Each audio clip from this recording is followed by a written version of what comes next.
परम पूज्य सद्गुरुदेव जी, सत्संग प्रेमी सज्जनों एवं भक्तिमय माता।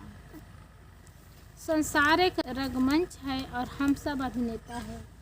जैसे रंगमंच में अभिनेता अपना पार्ट अदा करके चल देते हैं, वैसे हम सब संसार रूपी रंगमंच में अपना पार्ट अदा करने आते हैं और इस संसार से चले जाते हैं। इसलिए सद्गुरु कबीर साहब कहते हैं, मुआ है मर जाओगे मुए की बाजी ढोल। पहले के लोग चले गए हैं और हम भी एक दिन जाएंगे। मृत्यु जीवन का परम सत्य है, इसको झुठलाया नहीं जा सकता। मृत्यु गर्भकाल से निश्चित रूप से निर्मित हो जाता है। यदुराम रावण कृष्ण कंस पांडु दुर्योधन हुए, जो जन्म धरती पे लिए सो एक दिन सभी हुए। संसार जब स्थिर नहीं तेरे लिए क्या थिर हो। सदगुरु श्री अभिलाष साहब जी ने कहा है कि संसार किसी के लिए स्थिर नहीं हुआ तो क्या हम लोग के लिए हो सकता है। हम लोग को भी जाना होगा, जब बारी आएगी तो हम लोग भी इस संसार से चले जाएंगे।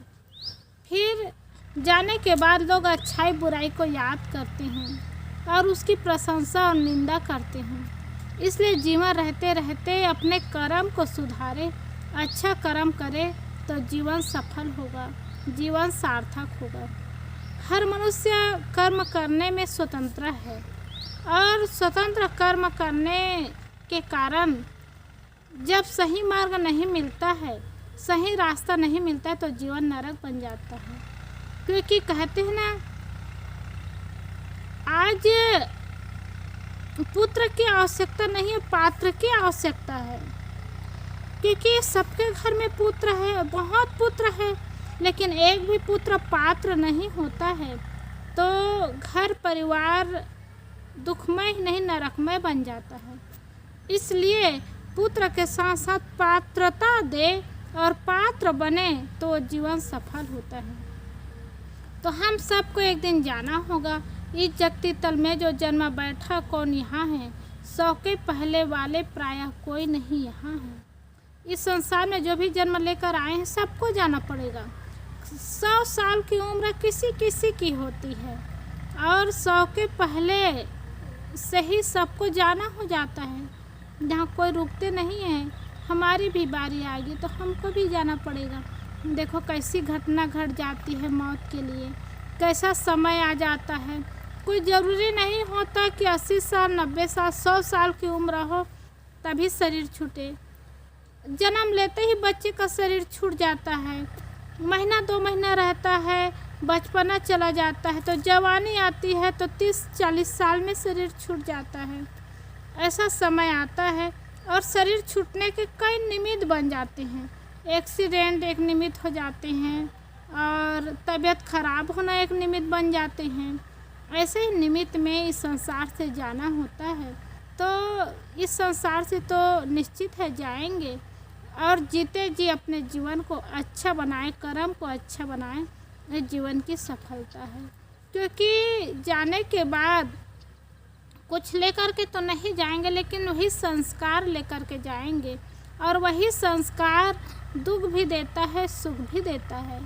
इसलिए अच्छा कर्म करें तो वर्तमान भी सुखमय होगा और भविष्य भी प्रकाशमय होगा, और कर्म बिगड़ गया तो वर्तमान दुखमय होगा और भविष्य नरकमय होगा। इसलिए वर्तमान को अच्छा बनाएं और अच्छा जिए, ये जीवन की सफलता होगी। एक व्यक्ति, एक महात्मा, सड़क के बगल में महात्मा की कुटिया थी और महात्मा 1 किलोमीटर गांव पड़ता था तो वहाँ जा कर के भिक्षा मांगते थे। और भिक्षा मांगते थे तो यही कह करके भिक्षा मांगते थे, गली गली रैसा गोहरावे, जैसा करे सो तैसा पावे, सांझे दे सकारे पावे, पुत भतार के आगे आवे। बिल्कुल ये शब्दों का उच्चारण महात्मा जी करते थे। महात्मा जी का नाम रैसा दास था। तो गांव वाले सब जान जाते थे कि महात्मा जी भिक्षा मांगने आए हैं। लेकिन एक स्त्री थी उसी गांव की, बहुत चिढ़ती थी। वो स्त्री समझती थी कि मुझे ही सुना रहे हैं, मुझे ही कह रहे हैं, क्योंकि उनके पति और पुत्र बहुत दूर गए थे काम करने के लिए। तो उनको बुरा लगता था तब रोज महात्मा जी वही सुनाते थे, तो उनके मन में हुआ ये महात्मा को मार डालना चाहिए। अब कैसे मारे, मारने के लिए कुछ युक्ति सोचे, तो जहर दे के मार डालना चाहिए।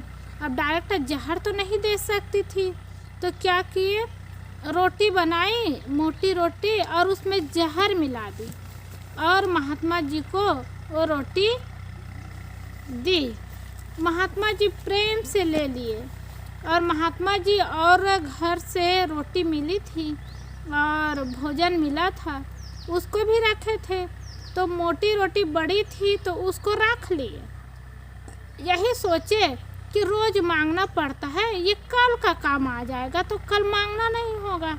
यही सोच करके और रोटी खाए और रात गुजार रहे थे।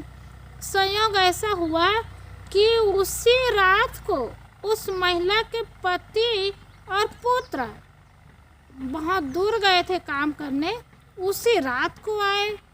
तो सड़क के किनारे महात्मा जी की कुटिया थी। अब वो दोनों सोचे कि इतनी रात हम गांव में कैसे जाएंगे, लोग कैसे समझेंगे, कैसे मानेंगे। यही सोच करके महात्मा के पास गए। तो महात्मा दरवाज़ा खोले, देखे अरे ये तो इसी गांव के हैं। तो बड़ी खुशी से उन्होंने पानी दे करके दोनों से बात करने लगे।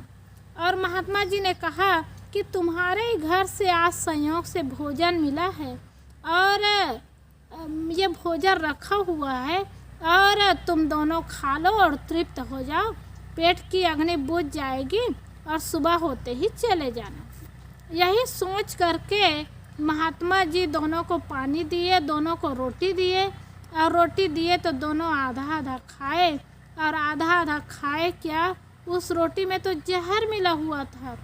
और महात्मा जब दिए तो महात्मा जी को तो कुछ पता नहीं था। दोनों खाए तो आँख बंद कर किए तो ऐसे बंद किए कि कभी खोले ही नहीं।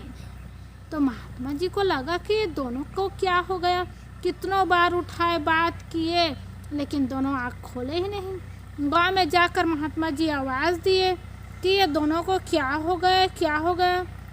और वही शब्द फिर उच्चारण किए, गली गली रहसा गोहरावे, जैसा करे सो तैसा पावे, सांझे दे सकारे पावे, पुत भतार के आगे आवे। इन्हीं शब्दों का उपयोग करने लगे तो और बताने भी लगे कि पिता पुत्र रात को आधी रात को आए और सोए तो सो ही गए, सदा के लिए सो गए। तो वो महिला को थोड़ा संदेह हुआ, कहीं मेरे पति और पुत्र तो नहीं हैं। वो आकर के महात्मा जी से पता किए और पता करने के बाद ये साखी और शब्दों का उच्चारण करने लगे कि गली गली रैसा तो घुराते हैं, जैसा करते हैं वैसा मिलता है, सांझे शाम को दे तो सुबह उसका फल मिलता है, अब पुत भतार सामने आ जाते हैं। तो यही शब्दों का उच्चारण हुआ और उनके मन में डर हुआ और दौड़ करके वो कुटिया में गई। देखती क्या है, उनके ही पति और पुत्र का शरीर छूट गया था, क्योंकि रोटी में जहर मिला कर के दी थी और वो महात्मा को मारने के लिए दी थी। लेकिन महात्मा नहीं खाए, उनके ही पति और पुत्र खाए। कभी कभी दुख तकलीफ होता है ना, तो बाद में कर्मों का फल मिलता है, लेकिन कभी कभी तुरंत कर्मों का फल मिलता है, सज़ा मिलती है और उनका दुख भोगना पड़ता है। तो कभी कभी ऐसा भी होता है, इसलिए पहले के लोग तो चले गए, हमको भी एक दिन जाना है और मरने के बाद लोग अच्छाई बुराई को याद करते हैं। तो हम लोग को चाहिए कि जीवन अच्छा जिए, जीवन को सफल बनाए। सदगुरु कहते हैं, सदगुरु कबीर साहब कहते हैं, सपन स्नेही जग भया सहिदानी रही को बोल। सब सपने के प्रेमी बने हुए हैं, लेकिन संसार से सबको जाना पड़ता है। जाने के बाद लोग अच्छाई बुराई को याद करते हैं। इसलिए जीवन रहते रहते अच्छा कर्म करें, अच्छा व्यवहार बनाएं और जीवन को सफल बनाएं। ये जीवन की सार्थकता होगी। मरने के बाद तो कुछ नहीं होगा, कर्म बिगड़ जाएगा तब भी कुछ नहीं होगा।